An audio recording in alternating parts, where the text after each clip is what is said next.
So anyway, just me and Justin this week. Everyone else, big Is lame. adulting. Yeah, well, that's one word for it. What other way would you phrase it? Is, well, one person is kind of adulting and one is, well, he's an adult by definition. You know, that's really me at the end of the day. I am simply an adult only by definition, who's trying his best to do the adulting, as many of us are, I'm sure. That sounds like the title of either a really good or really shitty self-help book. Adult by definition. Yeah, that's good. Hold on, I like that. I'm gonna write that down.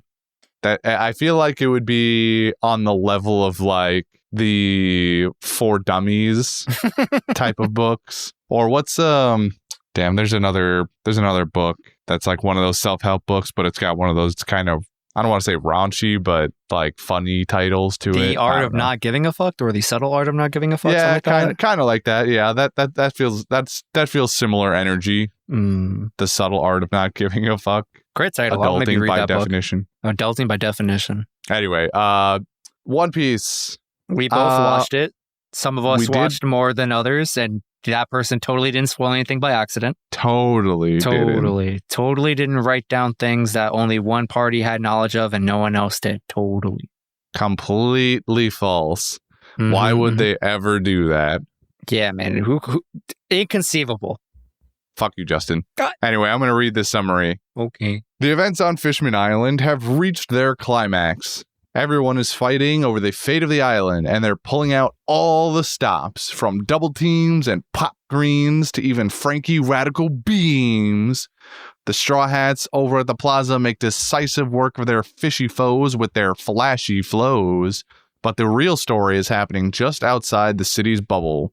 Hody Jones plans to drop the Noah on top of the whole island and squish him flatter than a Little Debbie's oatmeal cream pie. I don't like that.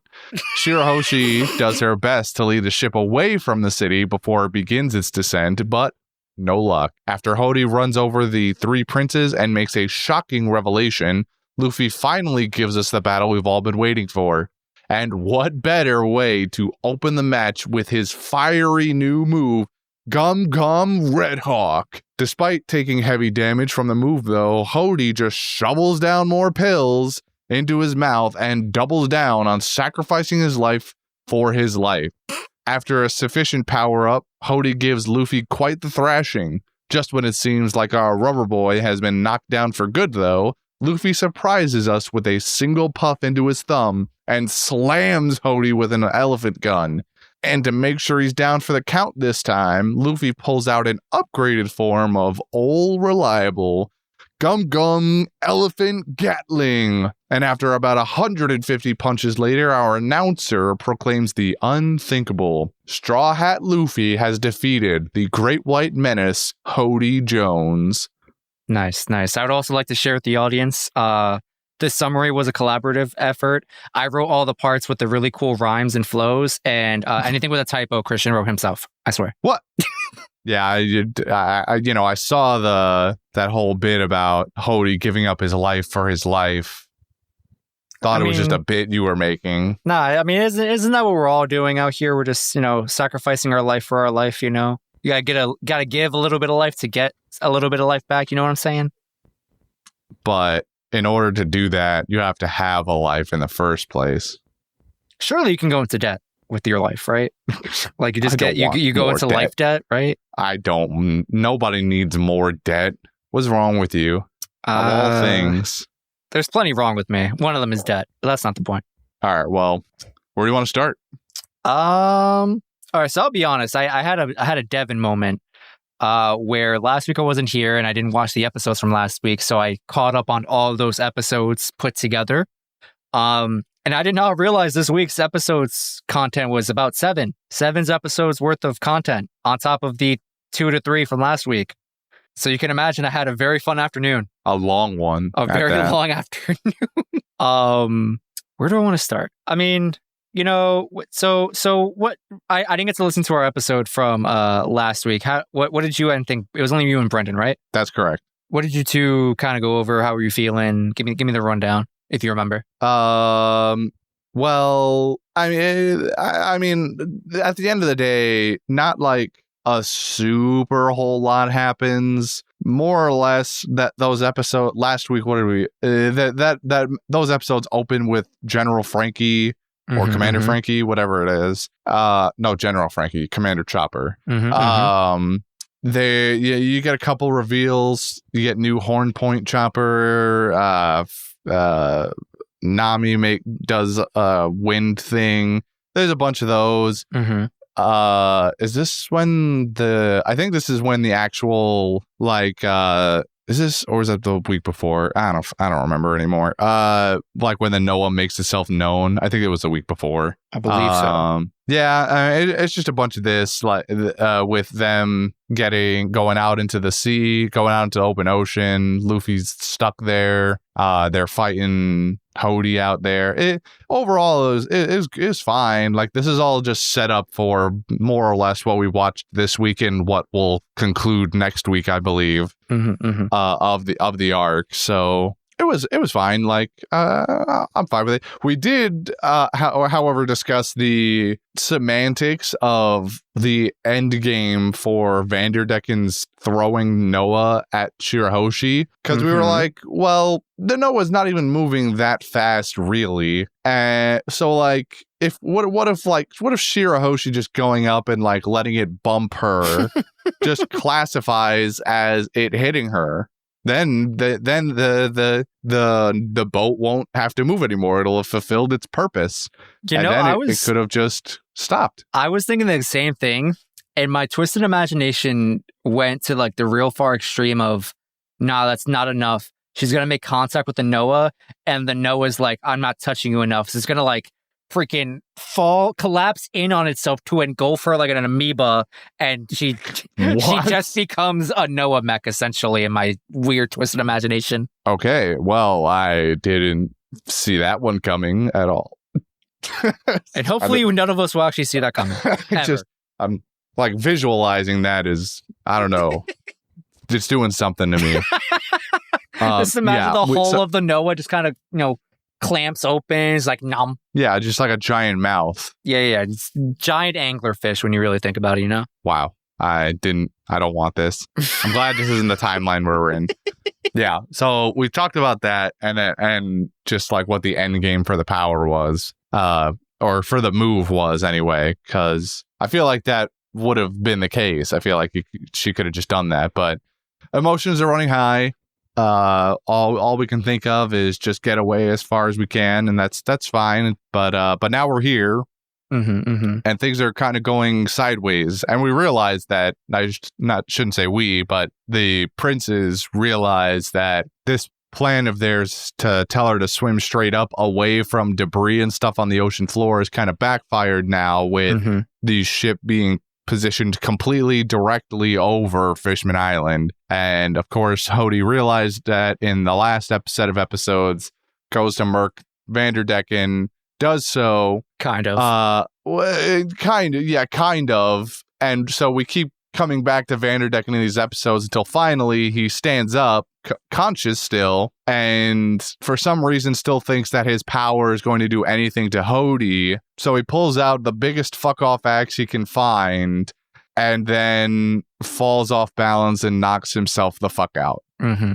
So at the end of the day, this useless scum can't even do one thing right. Damn. Tell me how you really feel. I feel like I just did.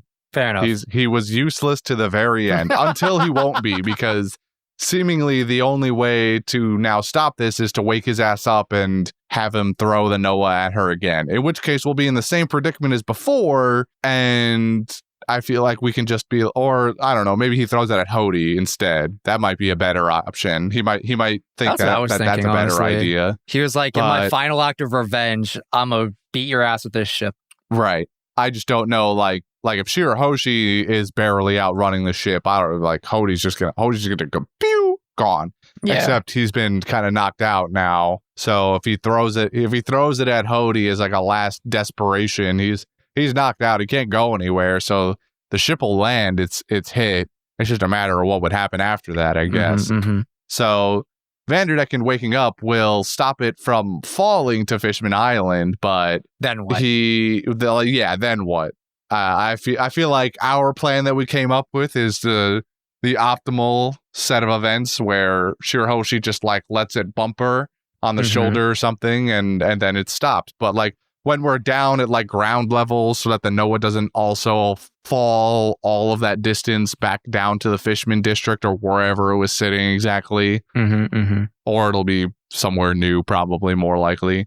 But so that it doesn't fall thousands of feet from the sea sky onto the ground, because we're kind of trying really hard to stop that from happening, from it being destroyed. But I don't know. I guess we'll just have to find out what happens next time. You asked me where I wanted to start, and I finally have an answer. So, we've watched this show for a long time. Late for that now. We've watched the show for a long time, literal years. We're 500 plus episodes in. There's been plenty of instances of people surviving bullshit death experiences, right? Gang stab, gang shot. Oh, absolutely. Bombs and whatnot. Right. And I, as a One Piece fan, have huffed a heavy amount of copium to just accept those things as reality, not really complain about it that much, right? I'm upset about this one, all right? There is no reason Vanderdecken should be alive, all right? I know his stabbing is really not that much different than anybody else in this series. It just had 2 extra stab wounds, right? One on the right and left and down the middle. And I just, maybe it's because I just hate the fucker, right? That motherfucker needs to be dead. Like, dead. There is no reason he should have gotten up and then knocked himself over or hit a seemingly solid looking object like a stone or something and only knock himself out. He should be dead. He should have a massive wound in his head leaking blood because he just crushed his skull open and he's got a puncture wound in the brain, all right? There is no reason Vanderdecken should be moving. He kicking, nothing, nada. Deceased and desist, all right? That's what should be happening right now. Right. Yeah, I mean this as far as I'm concerned, this is one of the least egregious forms of what you're complaining about. You're right, and yet I'm the most upset about it. We have watched people get punched 150,000 times. We have watched people be engulfed in fiery explosions, struck by fucking lightning, and they're all fine. So as far as I'm concerned, a few stab wounds, they should be able to put in the wound and just rub it in a little bit and they'll be fine. Like Fukaboshi in these episodes gets impaled. Bro, the past like 3 weeks or so, he's been getting absolutely murked and he just walks away. He's like, yeah, I'm fine. Yeah, but like Fukaboshi in these episodes just outright takes basically that entire stupid blade thing that was on Hody's back fin, and then he's just calmly floating in the water, talking to Luffy on the phone, like he's sitting there about to go to sleep at 2:00 in the morning. I love how he says it himself. His girlfriend. He says it himself. He's like, I'm barely alive, but listen to me first. And I'm like, yeah, you sure? Like, you should be barely alive, or rather, you should just be dead, period. But here we are having a whole monologue. Yeah, and also he'll be fine after this as well. They'll, he'll make a full recovery by the end of the arc, I'm sure. No scars either. No. What? Zoro's the only person allowed to have scars, apparently, and Luffy. Well, and Luffy. But yeah, so we get the whole Noah thing. We're trying not to drop a whole island engulfing ship on Fishman Island. Vanderdecken bullshit happens. There's a lot of running around scenes, a lot of chase scenes for Luffy, Hody, and the crew just trying to catch Hody to catch the goons and catch the Noah. It feels like a Scooby-Doo episode, honestly. Everyone's running through the doors and they end up on weird ends, and then they meet in the middle, and then you go to the next sequence, right? The next panel. And during one of those runaround scenes, when Hody confronts Fukaboshi after Fukaboshi's trying to distract him, I guess, or whatever his grand scheme was at that moment, Fukaboshi gets, a hold of Hody's scruff, and he asks him, like, what's your motivation, huh? Why would you do this? Why would you betray all the citizens of Fishman Island? You'd be willing to just, smash them all for whatever grandiose cause you claim to have, right? And Hody's answer is absolutely fucking nothing. Okay, in reality, it's a little bit more than nothing, if we're being fair, but like, it's basically fucking nothing. Like, he smirks at him. He's like, nothing at all. I have no motivation other than just the embodiment of pure vengeance that I refuse to let die. Hody Jones is like the prime example of generational trauma going bad. That's what this is all about, honestly. Yeah, I mean that's like kind of the foundations of the entire arc for the most part. Is this idea that the fish people have this just such ingrained hatred for humans that it's passed down to children of children who probably weren't wronged by humans in any capacity. So like whoever Hody's parents were, there's a semi-decent chance that they weren't even bothered by humans at all. And yet here's Hody, who looked up to one person or one set of people in the Arlong pirates, and also Fisher, and they preach about, well, especially in Arlong's case, who makes a point of, you know, gathering all the children around, going fuck humans and all, and they're scum. Arlong gave him the biggest cup of Kool-Aid juice, and they drank it up. They were indoctrinated immediately. And it was never more evident than when Hachi comes back from one of his adventures, and he's like, hey, you know, I met this guy named Rayleigh. He was really cool, yada, yada, yada. And Hody just walks off, and Hachi's like, hey, what's up? And he's like, your story makes me sick. I don't want to listen to it.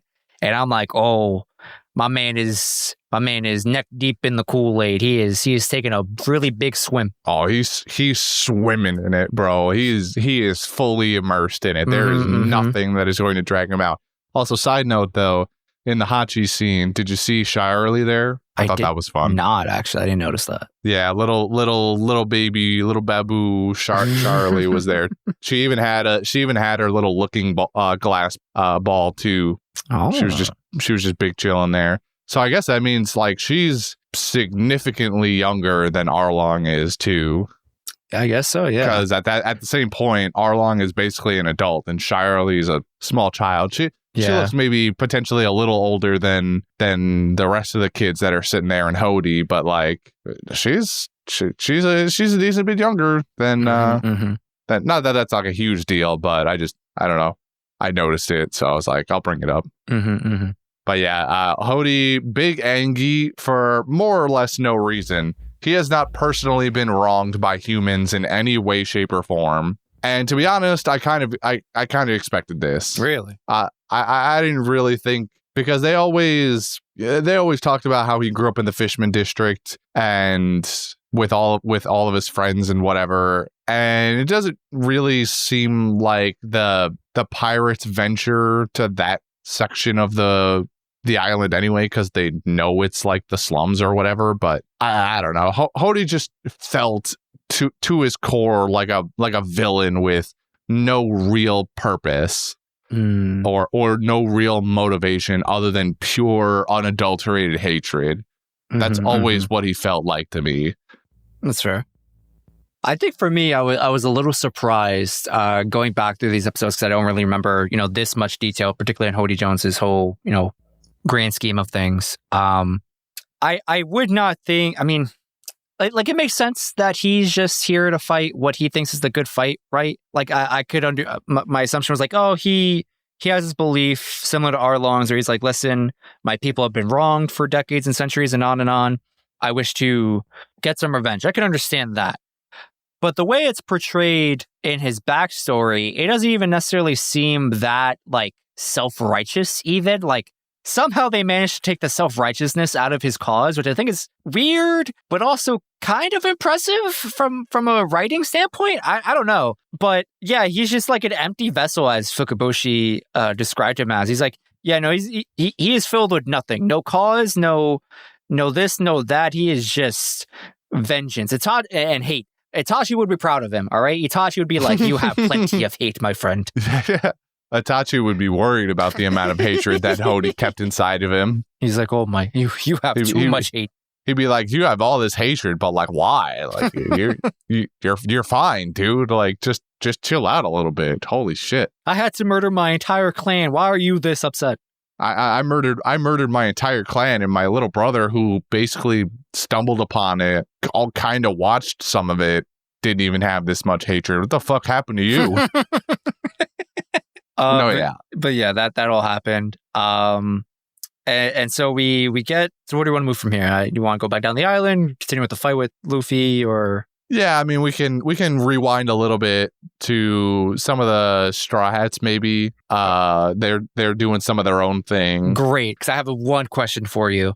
Yeah. How do you feel about Robin's double clutch? Why do you guys keep asking me about all these Robin moves? Like I'm not gonna answer. I want her to do them on me. Double clutch my ass any day of the week, Robin, please. I'm not gonna lie to you. It was a little jarring watching her. Like, normally we just see her sprout, limbs on people, just hands, and they crank back, right? Having the top half of Robin just spawn from a dude's like hip and then just pull his neck back and was also grow multiple arms. Yeah, like not like she sprouted a bunch of arms on him. The body she spawned. The top half of her body she spawned by his neck also grew like 6 arms. Yeah, it got real body horror real quick in that one scene. I was like, I don't know how to feel about this one. I don't like this for some reason. I think it's great. I think it makes sense. One would wonder how exactly she can like substitution jutsu between clones she hasn't even made yet, potentially, because like where are we even seeing the original Robin anymore? Like this is like a Robin's still back on whatever island she got taken to from the Revolutionary Army. She just has a drone flying out and impersonating her. I wasn't even gonna go that far. She never made a Sabaody to begin with. I was just gonna call her like the Archimedes human. Like she's rebuilt herself from limbs she's regrown so many times, like where the real Robin doesn't even exist anymore. Oh God. She's just a copy of a copy times 100. Really asking, what is the self? Am I really still myself? Who is Robin? Who is Nico Robin? Am I her? Does she exist anymore? Oh, yeah. So like, but I mean, it's cool though. It is cool to see her utilizing. This is exactly the direction we figured it would go. I think next is just Devin's flesh mecha version. Going full Titan mode. Yeah, just sprouting giant limbs from some random goon on a battlefield and taking over their body. But I mean, it's good. I do have a question. So I'm again the wheel is turning up here as for like a potential hypothetical upgrade she could potentially get further down the road if that were be the direction the story would take, right? So let's assume that like Robin's Devil Fruit could get stronger in some capacity, right? Her Devil Fruit is about making extra body parts or whatever, but it's based on like the loose interpretation of like flowers and sprouting flowers and whatnot. Would it be possible to like sprout quote unquote different flowers? And what I mean by that is like, could Robin eventually like kind of make alterations to her body? Like, I don't know exactly how I would envision this, but like, what if she could just like straight up make like actual wings or like give herself freaking talons and claws or something crazy like that? Like, I don't know. It's a thought I just had and I'm spinning out there. It's not bad. I like this idea where she can alter her form, her physical form in some way. I would assume not permanently. As she has to like activate her power to do that and whatnot. But like if she utilized her power to give herself claws or I don't know, make or if she wanted to go stealth mode, like change her facial features or even if she just made a clone, but not a clone of her, like she just made a clone of somebody else using her own memory or building a facial structure out of her own imagination, as if you were like cultivating a different species of flower. Feels like a weird way to put it when we're talking about humanoids, but it is the basis of her power. So yeah, I mean, I that would be cool. I would be down for that for sure. I She feel just like became, she was already like the undercover slash behind the scenes person, you know, from her days in Alabast working with Crocodile, and so it would fit into her like infiltrator style of being in combat and so on. If she had this ability to just camouflage herself by, it would be Bon Clay's power with extra steps. Basically, is what it comes down to. I like what this. It could come down we're to. breaking her power. I like this. I also like the idea of Werewolf Robin. That is where my brain kind of went to. Werewolf Robin. But that's my brain was like, what's just stopping her from shape-shifting, like to drastic extremes? All right, look, don't turn my waifu into a furry, man. I don't need this. Fair enough. I'm sure it's out there. Somebody's thought of it, but I don't want that side. Let's move on to other power-ups, shall we? Is there anyone I particularly really want to talk about? Because like Monster Point Chopper is, you know, cool. He got some control of it. I'm sure Devin would be proud of him, proud of our little boy, getting 3 minutes of the exact figure, the exact form we expected. Because he mentions last week, I think I don't remember. I don't think you were here for that one where when he goes Horn Point, he's like, yeah, I can just go between all my forms now. I only need Rumble for one specific form. And me and Brendan didn't like explicitly talk about what the one form would be, but I feel like it was kind of implied, and this should be a surprise to basically nobody that Wendigo Chopper is the one form he needs Rumble for. So. It was cool though. It was fun for it to bust out and Usopp to go, oh shit, oh fuck, we're screwed, and then Chopper to be like, no, we're cool, and then and then also when he compliments Chopper on like how dependable he is, he does that like little like his that little dance, hula but dance. in Wendigo He's like, form. you complimenting me isn't doing anything. Shut stupid. up, you baka! I don't like when you compliment me, and he's doing his little wavy arms dance and whatnot. Still adorable in Wendigo form. Slightly not to Usopp though. Usopp doesn't like it. But while we're on the topic of these two, I did enjoy the parallel they made to back in Alabast when they were fighting Mr. Four, and I forget what her was it. Miss Merry Christmas?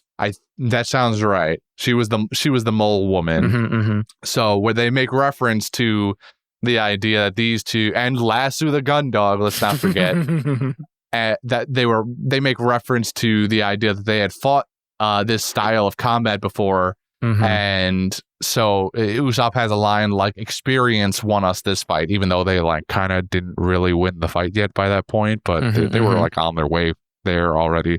So having them reference that point in time was fun. I like that a lot, actually, because I had if I had more wrinkles on my brain, I would have remembered it for myself. But that was also for us who watched a couple episodes weekly was like 2.5 years ago or something. So for anybody who's been watching the show one episode at a time weekly, that shit was like decade ago, like almost 10 years ago. Yeah. So to make reference to something like that from so long ago is neat. I enjoyed the them pointing that out. While we're here with Usopp, what do you think of his pop greens? I actually really like his quote unquote power set, if you will. It kind of leads, some people might not appreciate the idea of like Usopp has just become like the new pocket dimension character of like he could just bust out any bullshit thing at any moment because he needs it for plot reasons, right? But I really like his power, or I call it power, but like I like his moveset now. His little bundle of pop greens, I think they're really cool. You know, he summons a trampoline. He summons these little, you know, tree stump gremlins to, you know, run at a dude, and then the impact wolf is kind of neat. I don't know why. I see like the little. It's basically a Christmas tree in the shape of a wolf, and the cherry on top, or the I don't know what the red dot is supposed to be, but it just makes me think of Rudolph, and I love everything about it for some reason. It really that in particular, the impact wolf made it seem like the red seed or whatever that thing is.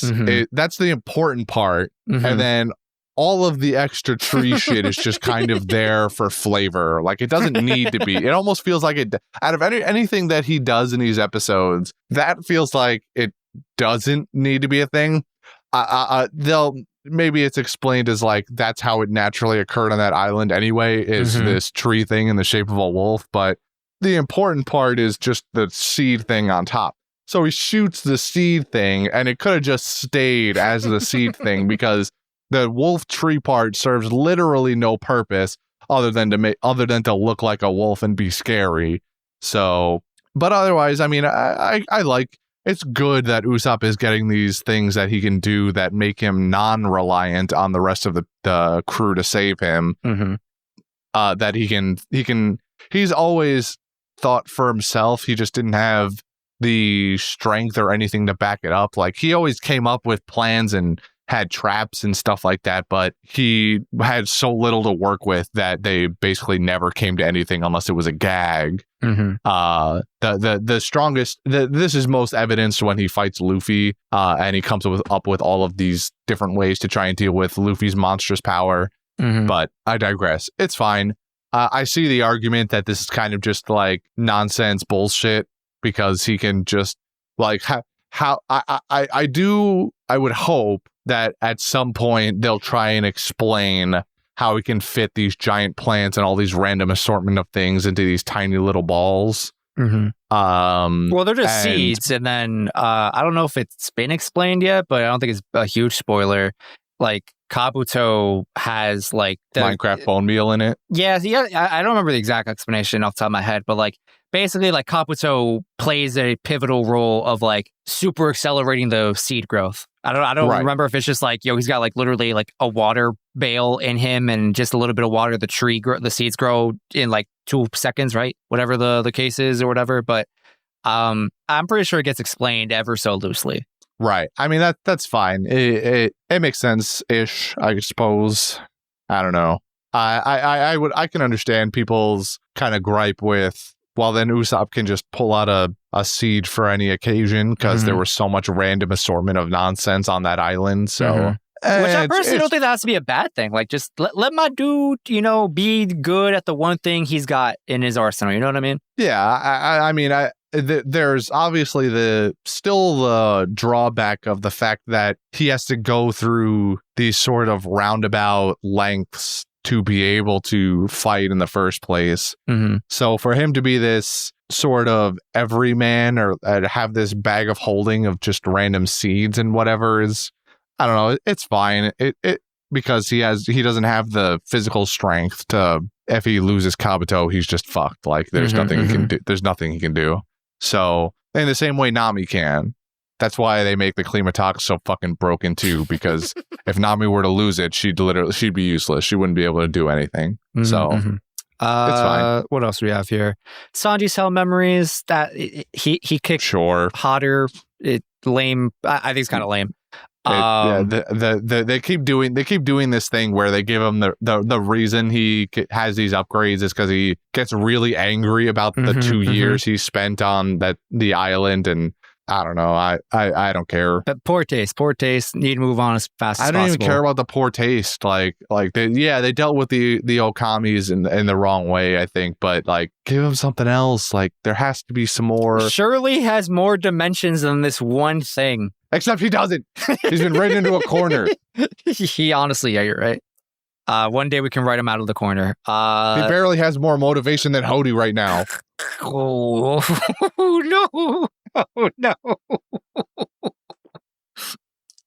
Moving on. I had to pick between this one and Brooks' Power to talk about last. I'll go with Frankie's. Frankie's Radical Beam, awesome.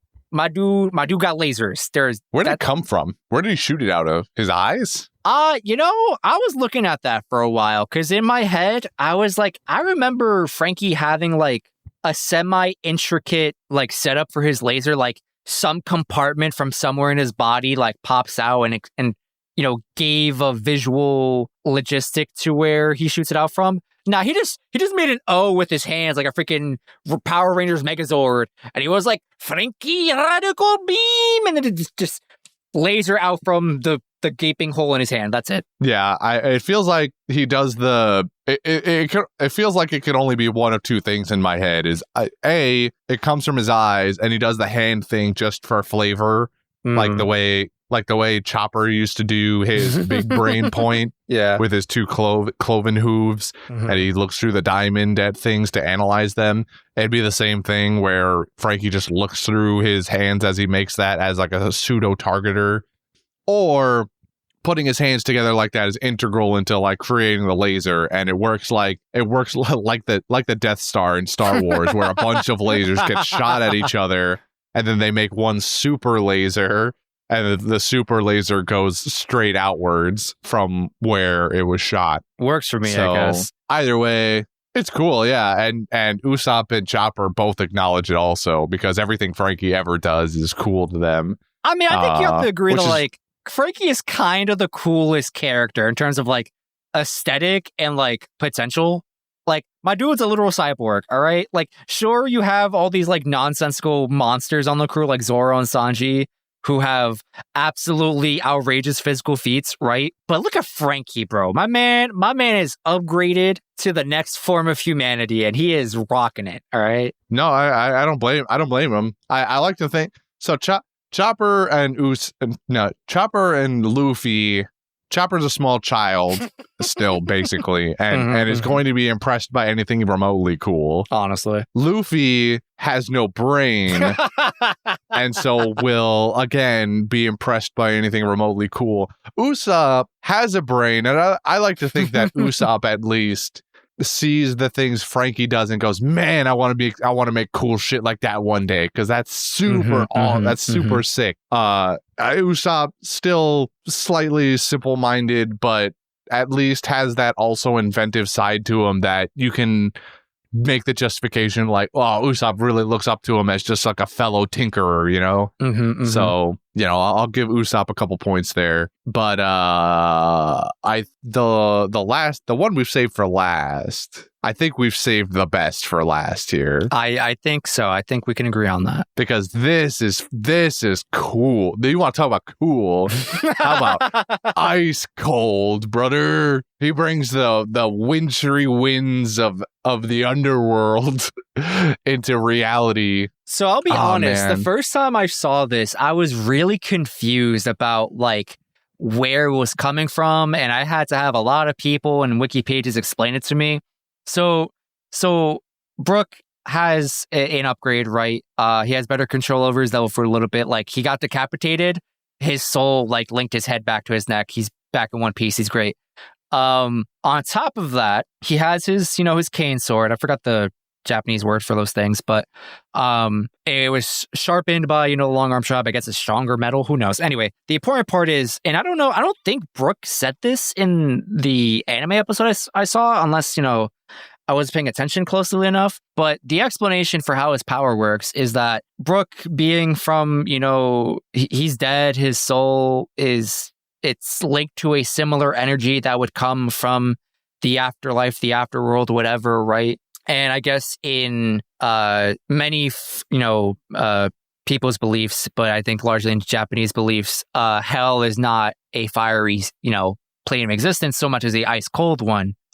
So Brook's soul has that like similar ice cold energy from the underworld, and so he coats his sword in it. And so when he goes swoosh swoosh, he be freezing dudes on contact, which I think is pretty cool. And I would it also goes. So I'm going to cut you off slightly, but it also they go slightly deeper with it and just sort of explain that for some reason I am also slightly hazy on the details, but it's either like his body or his soul specifically emanates this very strong soul-based power, or has this aura about it that keeps his soul linked to this world, or at least the body anyway, even though he can sort of detach himself from his body. And he goes through lengths in his inner monologue of like, my soul, when I evicted from the skeleton temporarily, people can see that because the soul energy or aura surrounding me is so strong now. And this is the explanation for why he can make people fall in love with his music, and more importantly, for his combat capabilities, like make people hallucinate and fall into these illusions and stuff. And it's not just he plays violin really good. The same, like because we attributed his violin playing to being the same as Golden Week's painting being so influential that people just see blue and they get sad, or they see red and they get angry, whatever happened back in that arc. So they give actual reasoning to how his music affects people, and that's that he's literally manipulating their souls using his own energy, kind of thing, which I think is really cool. If assuming I'm interpreting it correctly, but that's from what my episode said. That's what I got from it pretty much. So I think that's, and then it comes with the added bonus of like having the link to the underworld, like you said, and having the interpretation of the underworld be an icy cold one instead of a fiery one like you find in kind of what more Western. I know there are the European, like Dante's Inferno, like the deepest pit of hell is actually ice cold and there's no more fire there and whatnot. There's a bunch of different interpretations. It goes across many different cultures, but I like this. This is really, really cool. And I know back when we were kind of speculating who's going to get what types of upgrades, I claimed the Miss Golden Week thing, but didn't really have any ideas otherwise. And I'd like to say that I am very pleased with the sorts of upgrades they've given to Brook, because he needed something that wasn't just going to be I stab good, because that's already Zoro's job. So giving him this icy winds, icy cold element of hell is a very nice flavor for what he is. And also, I mean, basically confirming that he's nigh immortal unless you completely eviscerate every single atom of bone that he is. And also throw him in the ocean on top of that, maybe. I don't actually know. Yeah, well, I mean, throw him in the ocean wouldn't even do anything. He'd just sink to the bottom, and he would, I don't know if he drowns because he doesn't have lungs, but he eats even though he doesn't have a stomach, and presumably tastes even though he doesn't have a tongue. So he might, kind of dark, but if Brook were to ever fall to the bottom of the ocean, he might just have an eternal feeling of drowning. He just turns into God, what's that guy that Shikamaru absolutely destroyed in Shippuden? Not Yori. What's this guy's name? Hedon, that's his name. Oh, when they bury him. Yeah. That would be Brook at the bottom of the ocein, just a miserable existence. That would more or less be what they would have to do to Brook, outside of just completely just dismantling him. He'd have to be atomized, more or less, like he's just erased from our reality, completely obliterated from this plane of existence in order to actually die. Is more or less what it comes down to. So, functionally, Brook will live on for many, many years after all the Straw had to age and die. Except for maybe Frankie. Frankie's also just a fucking machine now. So him and Frankie could be big chillin', hundreds of years down the line, maybe start their own pirate crew or something crazy like that, They'll have hundreds of years of experience by that point. So they could be the most broken in the entire universe after a certain point.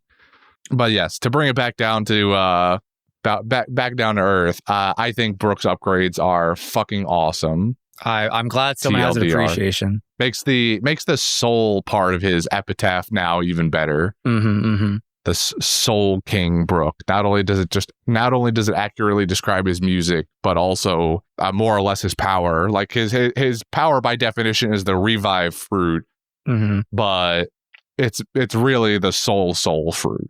I'm happy with this. Only thing else left to talk about, I think, is just hopping back to Luffy and Hody's fight over on the Noah. And as we mentioned before in the summary, we opened up with what a new move to bust down, huh? Yeah, it was.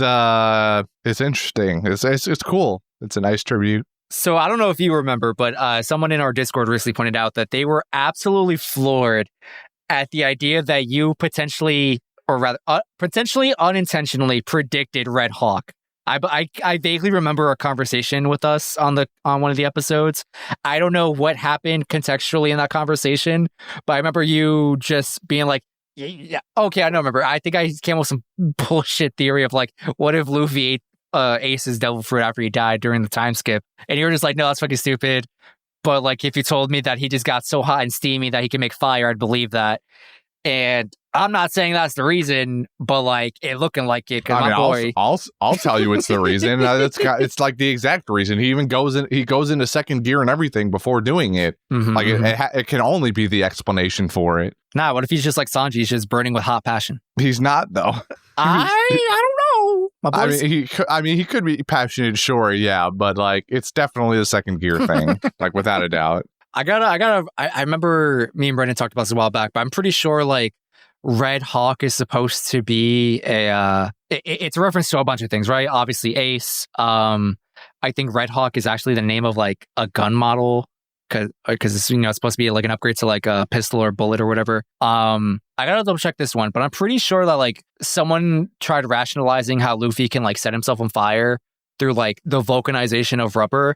I personally do not understand anything about vulcanization and rubber and blah, blah, blah, blah, blah.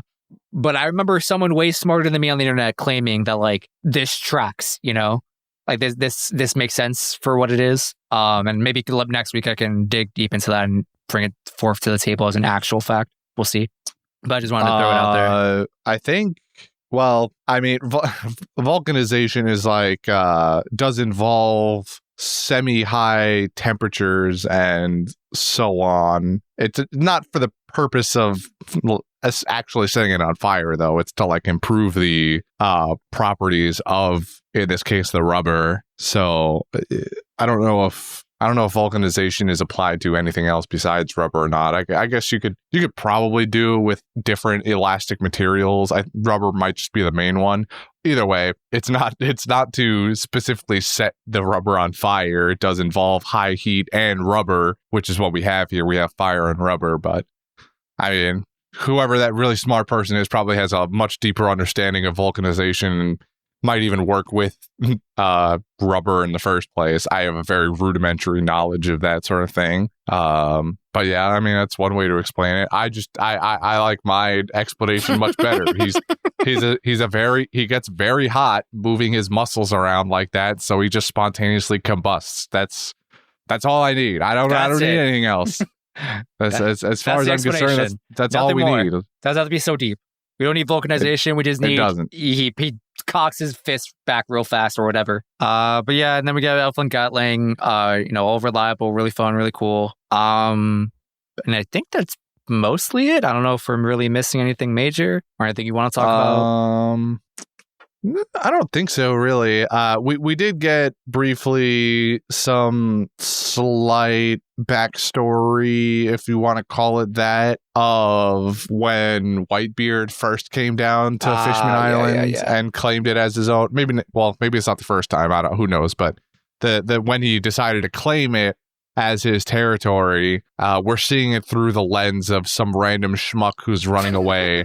And he's like, man, this reminds me of 20 years ago when that guy came down. And his friend who's standing next to him is like, are you talking about? And he's like, yeah, Whitebeard. And, they do the whole flashback. Mm-hmm. We see Whitebeard come down, beat up a bunch of pirates who are stealing mermaids. Whitebeard makes probably the most tantalizing part of it is Whitebeard says that he's doing this because Neptune helped him out once upon a time, so he owes Neptune, and this is how he's helping Neptune out now. Mm-hmm. So somewhere in Whitebeard's backstory, he was helped out by Neptune. I would imagine it probably goes somewhere along the lines of maybe Whitebeard's first venture down to Fishman Island, or any subsequent venture down that went wrong. Maybe Neptune stumbled upon Whitebeard and a few other goons or something drowning in the middle of the ocean. Something along those lines is what I envisioned when I heard about this. But whether who knows if we'll actually see that or not. Maybe once this is all over, Neptune will sit some of them down and they'll talk about it for some reason. But if we leave Fishman Island not hearing about what this event was, then I don't know when we'll ever hear it. Is it that important? Not really, but it would be interesting to see. Plus, it would put more Whitebeard on my screen, and who doesn't love more Whitebeard on their screen? I mean, come on, it's fucking Whitebeard. Absolutely. So I'd be interested to see if it does happen. But if I never get it, I won't lose sleep over it. It's a minor detail, but it would be fun to know. Mm-hmm, mm-hmm. And they also, I don't remember if this was mentioned when we last talked about the Noah being important, but the Noah was built and made like hundreds of years ago, and was made as part of this is new information, as part of a promise with some individual who is not named. Will we ever learn that person's name? Surely at some point. Maybe not. I'd be a little upset if it wasn't like semi immediately or within the arc, right? But like surely at some point, like you don't just drop that and then just never touch it ever again. Oda's got big plans. He could drop this as a tease for 400 episodes from now, like he did with the warlords back in Romance Dawn. So who knows? But this is one would assume. I don't remember what the timeline looks like these days, but this would I assume would end up being another relic of something from like the Lost Century or whatever. Because anything mysterious that's just kind of left around the world that nobody knows exactly the origins of tends to come as a result of or during that lost century. So whoever this person is was very important during that. Maybe they're the reason that the century was lost to history and has been erased. Who knows? Some Gold Roger level figure, maybe even higher, because who knows what the fuck they did. But I digress. The Noah is becoming even more and more important for some reason. And honestly, those feel like death flags to me. Nani? What do you mean? Who's dying? The Noah. The Noah's dying? Yeah. How Shirahoshi treats the Noah like a real person. She calls his name, goes like, "Follow me, Noah." You could say it dies. Interesting. This is unfair. I have knowledge, so. Interesting. Anyway, anything else you want to talk about? No, I think that's good. Okay. Next week, we continue with 567 to 571 quotes. I'll go first, just because I have two quick ones. They're both by Robin. The first one is, it was during the scene where Jinbei looks at the human slaves lifting up Hamon, and he's like, I really don't like humans that much, or whatever he says exactly, but he was like, I hate seeing people, mimic celestial dragons or just atrocities in general, and he just can't bring himself to like do something about that particular scene or whatever it was. So he just asked Robin. Robin's like, "Would you like me to stop it?" And he was like, "If you will, please." And then so she frees all the slaves and blah blah blah. And they confront her as like, "Did you save us?" And she was like, "I only saved you because Boss Jinbei asked me to, so you should thank him. I can't turn down a request from a handsome man." And I'm just here like, ooh, my boy Jinbei got the Riz. He's out here pulling Robin to his little corner. I see you, Jinbei, right? Nami appreciates a nice mature man. Frankie keeps making all these moves, but he's just an immature child in the face of Jinbei. Shadow. Speaking of Frankie, the second quote I was going to use is I think it's like basically at the end of all the fighting is done, Robin just comes out of nowhere and just says that robot was completely useless. And I'm like, Jesus, what? Why are we disrespecting General Frankie, bro? Like, all right, that is a thing I haven't seen. So, I'm going to call you an animal for that one. Damn, I'm out here spoiling again. Yeah. Yeah. The quote's not surprising, though. That's pretty funny. I feel like that pretty perfectly mirrors Nami and Robin's sentiment of watching Frankie pull out all these gadgets and gizmos. And they're just absolutely unimpressed. Ooh, shiny. And then they cut to the two women and they're like, what What's so fuck special? am I What are watching? you getting out of this? What's Who? the big appeal? Why do I care? As a matter of fact, I don't. All right, what about you? I got a couple. Where are they? Oh, when Zoro is in the, I guess it's basically the end, like the second to last move. You know, Zoro shatters that guy's swords, the octopus guy's swords, and the octopus guy starts drunk crying over it, drunk fake crying over it, and Zoro turns to walk away, something, and then he says, "Right now, you can't even kill my boredom." Damn, hitting where it really hurts. Yeah. Well, the octopus. I think what hurt the octopus guy more was the fact that Zoro kept calling him a frog. And then I didn't write it down, but Zoro also makes reference to a frog in a well as an old folk tale that I don't know about. So I'll just take his word for it. A frog in a well? Yeah, he was like, he says something along the lines of, "Oh, sorry, I guess I kept mistaking you for an old frog, the old folk tale, the frog in a well, or the frog from the well in that old folk tale, or something along those lines." Mine was my translation was sorry, you just remind me of a big frog in a small pond, and I'm like, oh, because he was like, I'm the best swordsman in the Fishman Island, and he's like, big frog, little pond, get good. I see. Yeah. That works too. Don't know what the frog in the well folklore is, so I'll take Zoro's word for it on that one. I think the only other one I'll mention here comes from Brook when he's with when he's fighting Zio. It's like right after Zio has started putting down some of his fellow fishmen for abandoning the fight. Brook has a whole monologue about how before this too, about how this guy talks about death a lot as if he's ever died. Nothing remains after death or something along those lines. And then Zio, I think, goes on to sort of be like, well, I mean, why wouldn't I?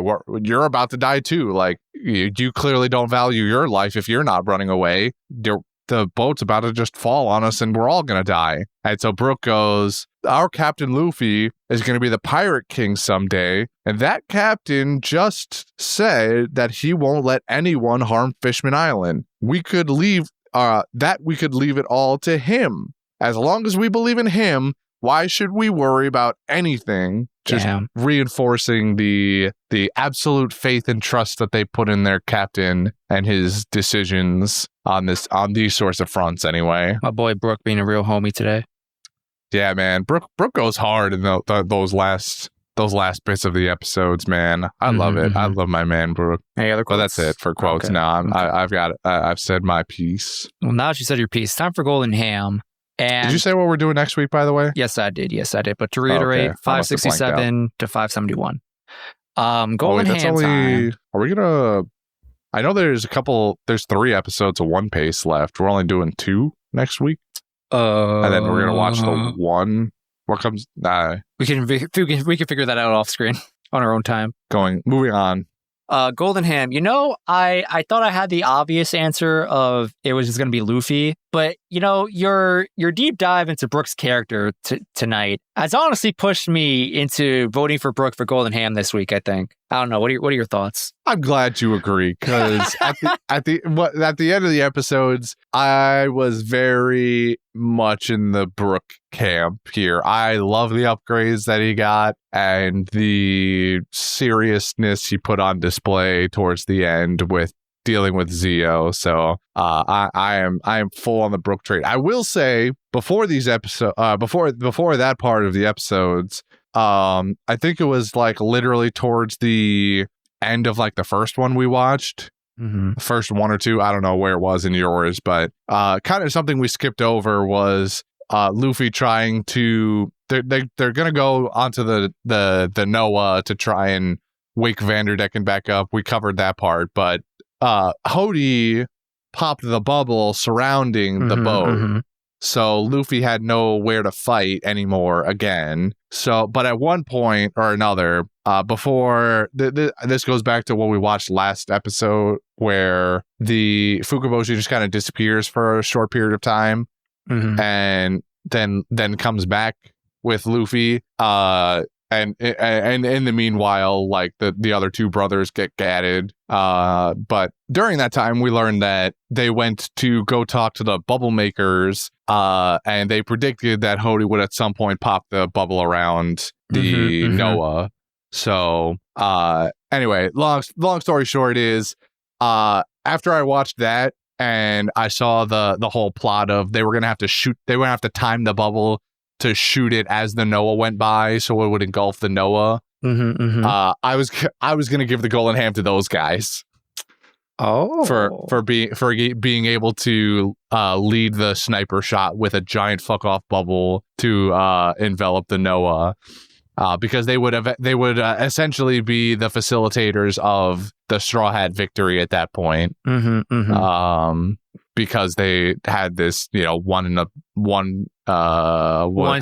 opportunity. Yeah, well, there you go. I'm gonna channel my inner Eminem. They had one shot, one opportunity to be heroes, and they fucking did it. But then Brook showed up on screen with all of his tightest fuck power ups, and I was immediately infatuated. So damn, I feel like you just swayed me to your first choice. I don't know how much. Nah. Brook. All right. Brooke it is. Winner of Golden Ham this week.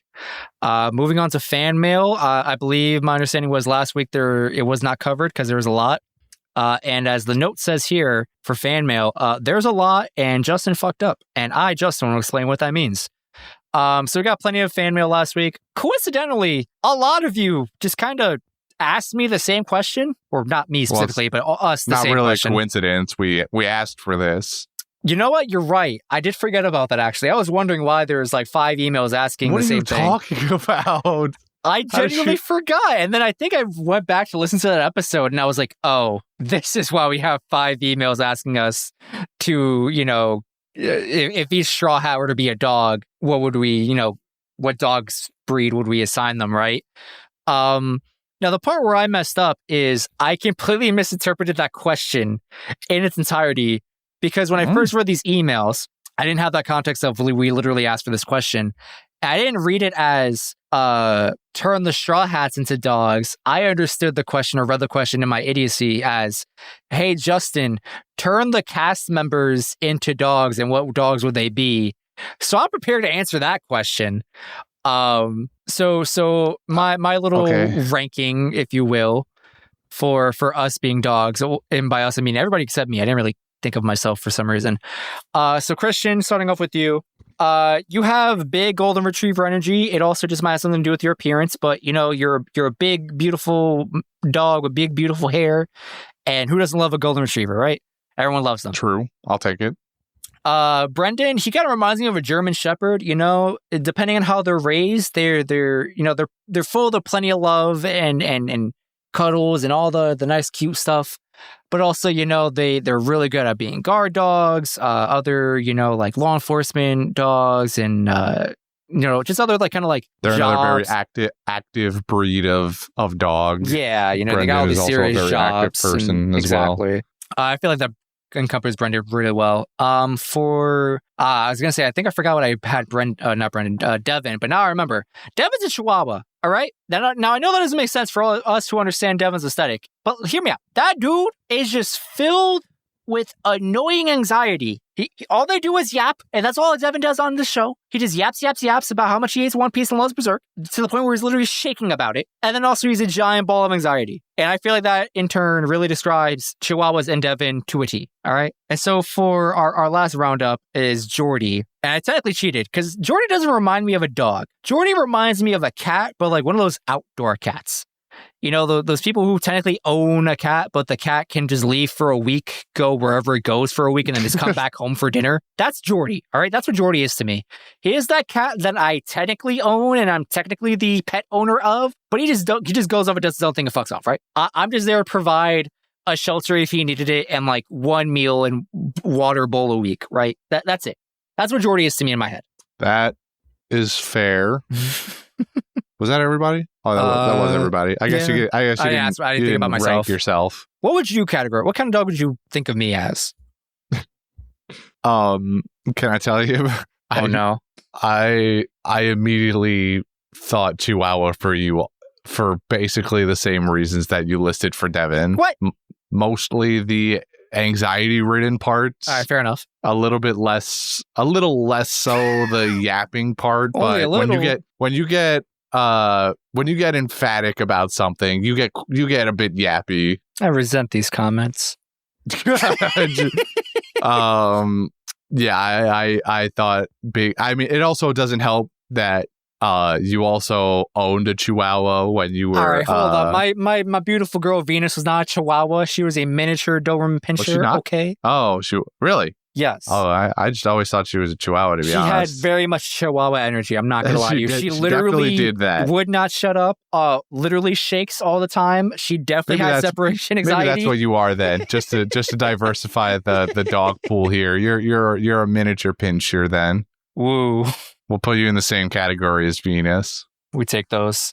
But coincidentally enough, if I were to start giving some of my own rankings here, I would have considered myself more of a Labrador than a Golden Retriever. I'll be honest, I tend to mix those two up. They look very similar to me. I mean, yeah, like they're both bigger dogs. Golden Retrievers have are more like longer manes. They're long-haired dogs. Also tend to come in only that golden blondish color. They can be darker and lighter shades of it, but Labradors come in a lot more variety of color. Not that the color part is that important.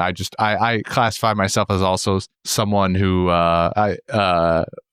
as more of a Labrador, kind of big kind of chill type of dog. Also very athletic, outdoorsy.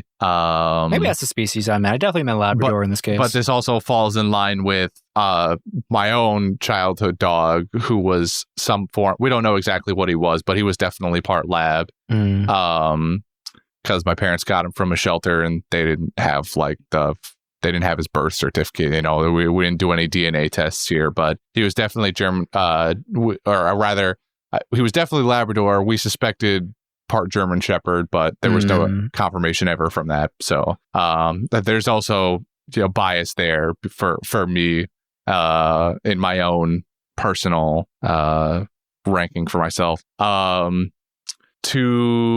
give Devin one, Devin would be like the hardest one to classify in my opinion, because I don't know, there's not a lot of Devin's normal traits don't translate as well if you were to try and make them if you were to give it traits of a dog species. There's no one-to-one necessarily. He's a mixture of things. There's not as good of a translation there, because you could go with big, you want to talk about big dogs, maybe but you want to call the pit bulls aren't big, but they're meaty, they got a lot of meat on their bones. Or if you wanted to go, maybe Devin's a Saint Bernard. Really? That feels pretty good, actually. Actually, that feels pretty good. Saint Bernard dogs are they're big dogs, but they can be tough, but also kind of dopey at the same time. They got that big drooly energy. Yeah, I like that. I think Devin is a Saint Bernard. Brendan again, falls into the sporty category. I think he hit the nail pretty good with German Shepherd. I feel like there are other sporty dog breeds, athletic dog breeds out there, but some good ones, some diverse ones escape me at the moment. Excuse me. For Jordy, I would say something along the line, something like a workhorse type dog, because Jordy keeps himself fucking busy, man. That dude is always doing something, whether it's on his own time or an actual job. That man is always working, which leads me to yeah, it leads me to to calling him I don't know, like a shepherd dog, Yeah, I was like thinking one of exact those same types thing. of dogs, like a sheep herding dog, something like that. That's just like always working. I mean, the only crux here is that they tend to have fuck tons of energy and are actually like really tough to take care of if they're not actually working on a farm and doing that sort of sheep herding job. Jordy doesn't. Jordy does a lot of work, but He is dead. doesn't typically. You wouldn't typically classify Jordy as someone who has a lot of energy to his name. So that's like the only sort of, I guess, caveat there. But otherwise, I feel like that sort of classification for him does justice in my head. Hold on, let me think. Let me try to workshop this. I'm thinking like maybe a bloodhound, because like bloodhounds have, you know, occupational applications, right? Like, you know, drug sniffing, tracking, blah blah blah. But they kind of have like dopey aesthetic. They are pretty dopey They looking. do just have like this. Sometimes they have like a sunken face that just translates to "I haven't slept in 30 years." You know what I mean? Yeah, that is fair. No, yeah. Well, especially when they get older, you know, they all the skin around their face gets really loose, like a pug, but not horrible genetics. They just got wrinkles, bro. Yeah. I think that applies to Jordy here just a little bit. Yeah, something like that. If that's everyone. What will our other the one email we got that wasn't, you know, dog related, from our listener Christopher. They write, team. I tuned into today's podcast on my way to work. During the discussion about Luffy being an anti-hero, you were saying that other anime characters in that alignment make morally questionable decisions to achieve their means. All I have to say is, let's not forget when Luffy punched Vivi in the face. I say that was highly questionable, Christopher. And you know, I tend to agree. But they were having like a fundamental argument about what they should do in those situations, and Vivi just wasn't listening to what anyone was saying. Right? That's what was happening here. It's like Vivi wasn't acknowledging the fact that the Straw Hats were willing to also risk their life, right? And she just wasn't being realistic about the fact that people could die in war. That was the context, right? More or less. From what I remember, it was largely because I disagree with what Luffy was saying, was that like Luffy was kind of arguing that like, hey, like we're here too, like you could use us. And maybe I'm just taking it the wrong way, but like the idea that he's trying to encourage, like I get he's coming from a good place that like, hey, like we can be useful to you. I just really didn't like the way it was like sent and received as like, hey, you should use us, your friends, to like, you know, achieve your goal of saving your country or whatever. Because I don't know, I don't like that idea of like, yeah, you should like sacrifice your friends in this, you know, giant game of chess to, you know, win back your country or whatever. I don't know. I don't know. I feel that feels like the wrong interpretation of what Luffy's going on about here. Because, like I said, I'm pretty sure the context of this is that Vivi is only trying to sacrifice her own life for the good of the country, and not acknowledging or recognizing the idea that there's like a whole army of people that is about to risk their lives. So they're staking their lives on what's happening. And Luffy and company have already made their way through several life-risking operations to get to where they are now. So the idea that she could still think only her life was on the line feels just wrong. And that's like why Luffy hits her, if I'm remembering the scene correctly anyway. And so to like try and just like literally knock some sense into her that to accomplish such a monumental task, it would require more than just her own sacrifice, you know, and that Luffy and company are here and willing. She's not like forcing them to do anything. They're here because she is their friend and they want to help. And they are willing to risk their lives to do it, to accomplish her goal. So I would not in any capacity call that questionable means. I think that is the wrong way to think of that. There are probably better examples of Luffy using some questionable means for things, but I would wager that they are mostly jokey in nature and not serious. Mayhaps. But thank you everyone for their emails. I feel like I should probably just name everybody that emailed us because I only named Christopher, and that's kind of not fair. So let me reopen our email. Give me a hot segundo. I just want to point out that we will make the Straw Hats into dogs at some point also. Yes, we will.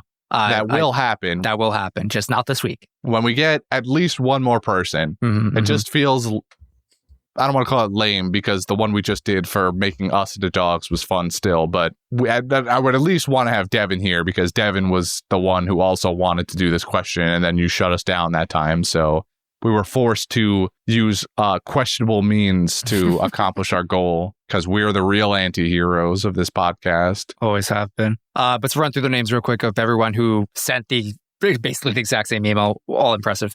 Shout out to people actually sending us an email about that. We appreciate your interaction with us, even if it really confused me that one morning I woke up. But yeah, we have Christopher again, Connor, Mystic, Angel, and Fire King. Thank you for your emails. We will definitely answer this question at some point soon. Now we can move on to the one or two other things we still have to do. Yeah. Patreon shout out to Twigo. We appreciate you.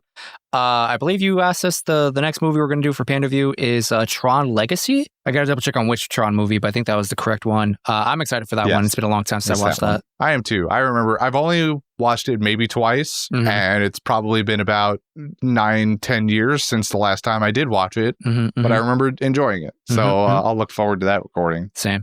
And time for the grab bag. Where's the bag? Do I have the bag? Do I have a I have a bag. All right, hold on. We're going digging. We're going. Why'd I put it in here? Going. Oh wow, I'm elbow deep. Why is there no bottom? Why is the bag a bottomless void? What is happening? It must be Usopp's. There's there's a hole in the bag. Gotta go see a seamstress. Okay. Let's see if there's anything left in here.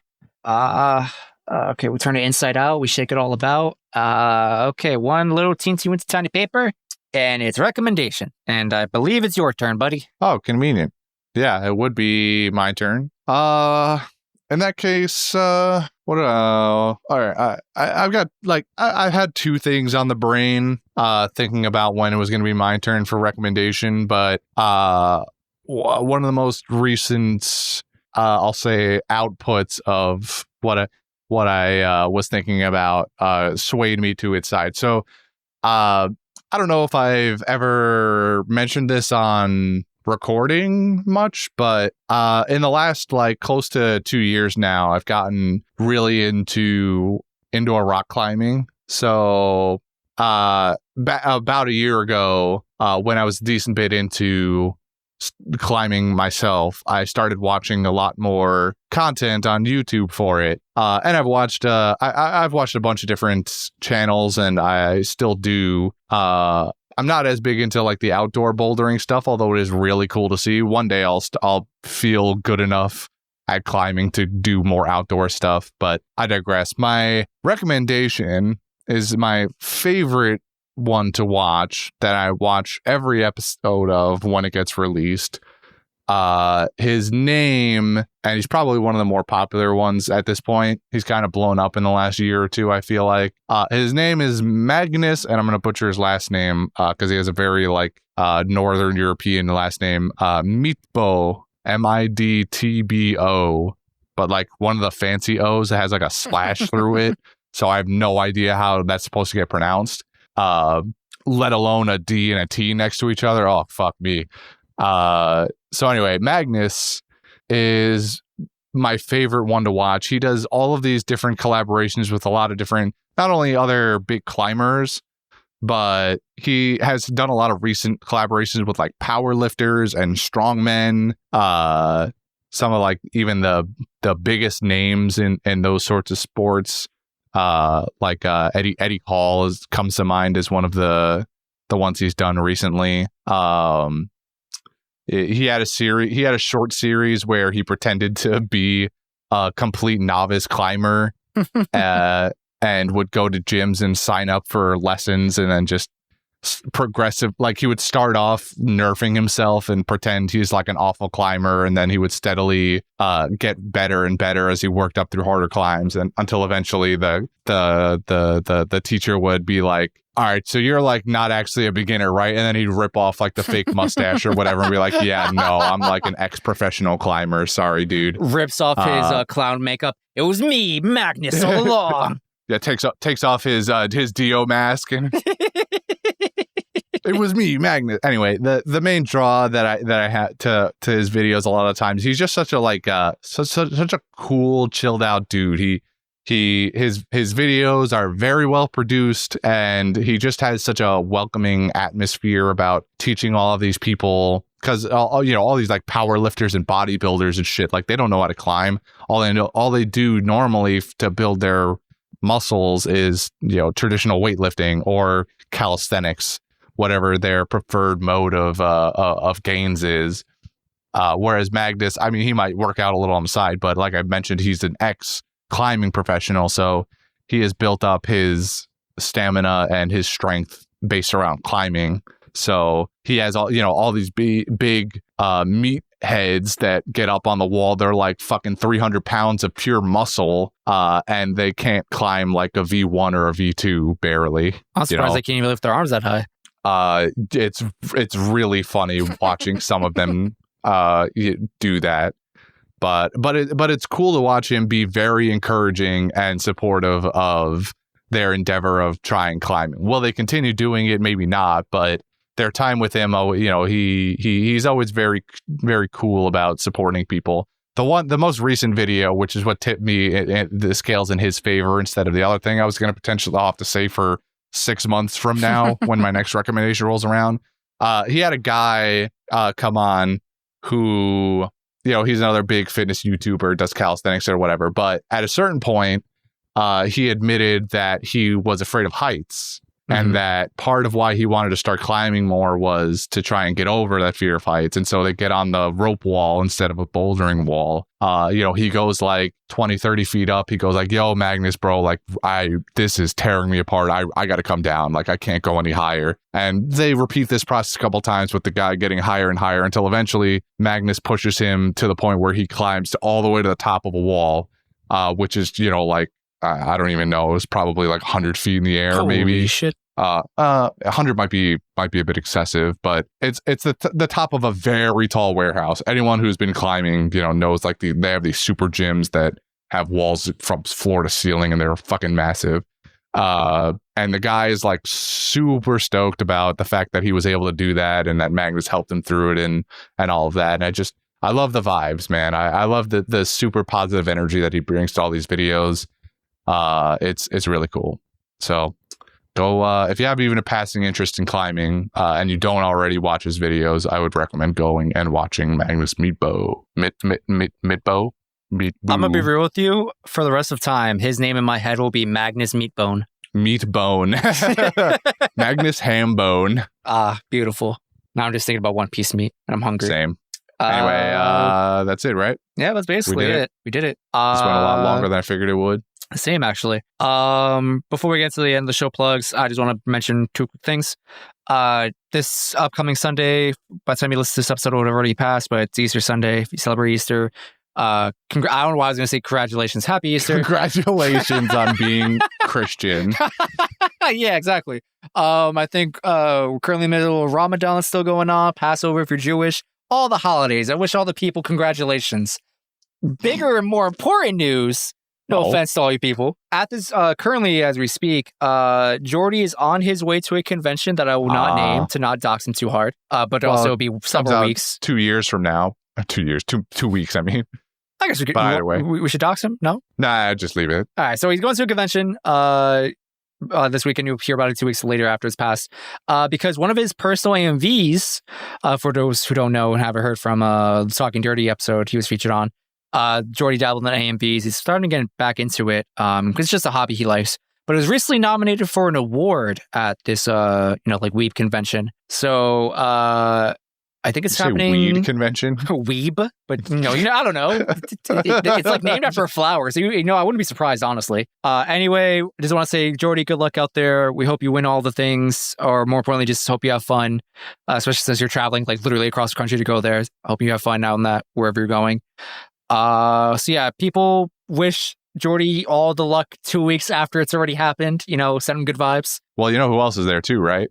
Well, not physically there, but is in the finals for the same competition, right? No question mark? Oh, I figured you knew already.